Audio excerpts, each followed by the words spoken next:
जय श्री राम दोस्तों, आप देख रहे हैं YouTube चैनल ज्ञान स्टार प्लस। तो दोस्तों, आप सभी का हार्दिक स्वागत और अभिनंदन। देखिए दोस्तों, आज हमने आपके लिए कमेंट चुना है श्रीमान नीरज कुमार जी का। और नीरज कुमार जी लिखते हैं कि अजा सहेली तासुरिपता जननी भरतार और ताके सुत के मित्र को रटियों बारंबार। देखिए दोस्तों, बड़ा ही सुंदर कमेंट है। वीडियो अच्छा होने वाला है, इसलिए वीडियो को अंत तक जरूर देखें। अंत में ही इसका उत्तर मिलेगा। उत्तर को जानने से पहले जो भाई हमारे चैनल पर नए हैं, उन सभी भाइयों से मेरा निवेदन है कि वे भाई हमारे चैनल को सब्सक्राइब जरूर कर दें। देखिए दोस्तों, इन्होंने जो पहेली पूछी है वो बड़े फेर बदल करके पूछी है कि अजा सहेली। देखिए, इन सभी शब्दों का अर्थ अलग अलग होता है। जैसे कि अजा कहते हैं भेड़ को, बकरी को अजा कहते हैं दोस्तों। और उसकी सहेली शाब्दिक अर्थ कर रहे हैं, कौन हो गई दोस्तों? भेड़ हो गई, क्योंकि भेड़ बकरी आपस में सहेली होती हैं। अजा सहेली तासुरिप अर्थात उसका शत्रु। दोस्तों, भेड़ का शत्रु कौन होता है? भेड़ का शत्रु होता है कांटे या चिरचिटे जो उसकी उस ऊन में चिपक जाएं। और देखिए दोस्तों, ताके सुत के मित्र को। अब देखिए, अजा सहेली तासुरिपता जननी भरतार। अब भेड़ का शत्रु हो गया कौन दोस्तों? चिरचिटा। और उसकी जननी कौन हो गई? जननी उसकी पृथ्वी माता हो गई, क्योंकि कांटे चिरचिटे या कांटेदार जो पौधे होते हैं वो पृथ्वी पर ही पैदा होते हैं। और पृथ्वी का पति कौन हो गया? ता जननी भरतार। भरतार कहते हैं पति को। अब उसका पति हो गया, देखिए दोस्तों, देवराज इंद्र। देवराज इंद्र भूमिपति कहलाता है, क्योंकि वही बरसात करता है, वही इस पृथ्वी की देखभाल करता है। इसलिए इस पृथ्वी का स्वामी देवराज इंद्र कहलाया। देखिए दोस्तों, मैंने कई दिन आपको बताया है कि एक बार अग्नि, वरुण, इंद्र और दोस्तों इनके अलावा कौन था? पवन और चंद्र और देखिए दोस्तों सूर्य देव। ये पांचों देव अपने अपने को श्रेष्ठ कहलाने लग गए, कहने लगे कि हम श्रेष्ठ हैं, हम श्रेष्ठ हैं। लेकिन देखिए दोस्तों, जब कोई भी आदेश नहीं देता है तो इस पृथ्वी पर जो बरसात है और जो भी समय समय पर ऋतु परिवर्तन है वो नहीं होता है। इस कारण से क्या हुआ? पांचों देव मचल कर बैठ गए कि मैं बड़ा हूँ, मैं बड़ा हूँ, राजा मैं बनूंगा, राजा मैं बनूंगा।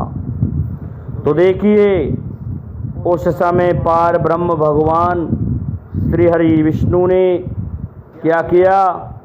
एक अघोरी का स्वरूप बनाया और अघोरी का स्वरूप बना करके स्वर्ग के दरवाजे पर बैठ गया। देवता आते देखते कि ये कैसा प्राणी आके बैठ गया यहाँ पर, इसका क्या काम है। अब उसमें शर्त ये थी कि जो भी इसका पता लगाएगा वही राजा हो जाएगा।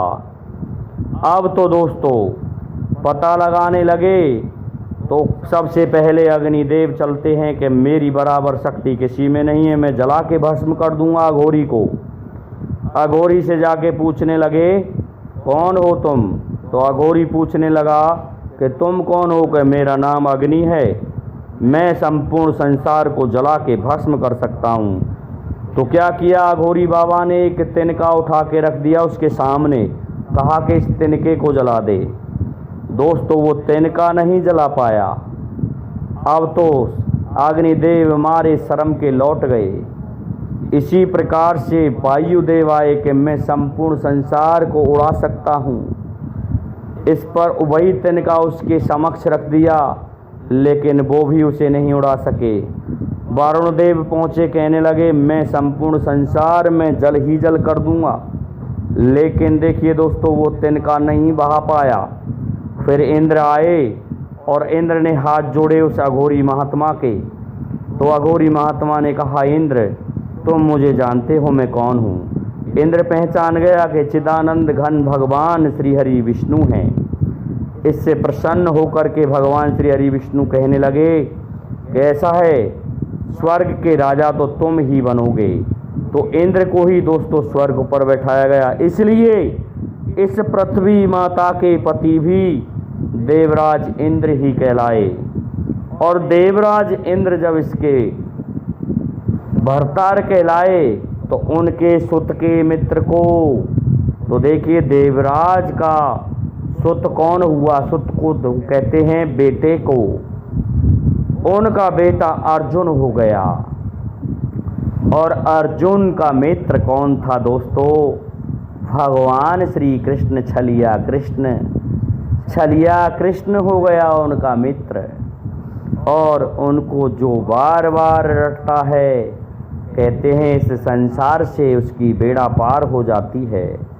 यहाँ तक है दोस्तों, उनके दर्शन मात्र से, स्पर्श मात्र से, जहाँ उन्होंने गाय चराई हैं, अपनी लीलाएं की हैं, देखिए दोस्तों उनके दर्शन करने से हर एक इंसान इस संसार से तर जाता है और मोक्ष को प्राप्त होता है। तो प्रभु श्री कृष्ण पार ब्रह्म घन चिदानंद घन परमेश्वर, उनका भजन करना चाहिए, उनको बार बार रटते रहना चाहिए, क्योंकि श्री कृष्ण भगवान पूर्ण ब्रह्म हैं, कभी भी क्षय होने वाले नहीं हैं। इसलिए उन भगवान की सदा जय हो। देखिए दोस्तों मंत्र सबसे बड़ा है कि श्री कृष्ण गोविंद हरे मुरारी, हे नाथ नारायण वासुदेवा। लेकिन देखिए दोस्तों इसके साथ ही एक मंत्र और है कि श्री हरे कृष्ण कृष्ण कृष्ण हरे हरे, हरे राम राम राम हरे हरे। इस मंत्र को जाप करने से संसार की कोई भी शक्ति आपका कुछ नहीं बिगाड़ सकती। और तो और इस लोक में यश को प्राप्त करके परलोक में मोक्ष को प्राप्त करता है वो व्यक्ति जो इस मंत्र का भजन करता है, इस मंत्र को रटता है। इसलिए दोस्तों भगवत भक्ति ही सर्वोपरि है। वैसे तो देखिए और भी पहेली है कि बक्ता सुरता तालिया फक्कड़ चोर कुम्हार, इन छहों को सब जने रटना बारंबार। वक्ता कहते हैं जो व्याख्या कर सके, और व्याख्या किसने की थी? देखिए दोस्तों वेद व्यास जी ने। वेद व्यास जी ऐसे थे जो उन्होंने व्याख्या की थी महाभारत की। श्रोता सुनने वाला श्रोता। अब देखिए श्रोता कौन है? जहाँ भी रामायण का पाठ होता है वहाँ हनुमान जी आते हैं, तो वो सबसे बड़े श्रोता हैं। इसलिए वक्ता श्रोता तालिया कहते हैं दोस्तों नारद जी को, जो ब्रह्मा जी के मानस पुत्र हैं। और देखिए फक्कड़ कहते हैं भगवान महादेव को, और चोर कहते हैं भगवान श्री कृष्ण को, और कुम्हार कहते हैं दोस्तों ब्रह्मा जी को। इन छह जनेऊ को बार बार रटना चाहिए। इसी प्रकार से अजा सहेली ता सुरिप ता जननी भरतार, ता के सुत के मित्र को रटना बारंबार। देखिए भगवान श्री कृष्ण ही बनते हैं इस जगह पर। तो श्रीमान नीरज कुमार जी आपकी पहेली बहुत सुंदर है और हम समझते हैं आप संतुष्ट हो गए होंगे। इसलिए आप सभी से मेरा निवेदन है कि आप हमारे इस वीडियो को लाइक शेयर और सब्सक्राइब कीजिए, साथ ही बेल आइकन को भी प्रेस कर दीजिए, जिससे कि आने वाले वीडियो का नोटिफिकेशन आपको मिलता रहे। दोस्तों जय हिंद, जय भारत, जय जय श्री राधे, जय जय श्री राम।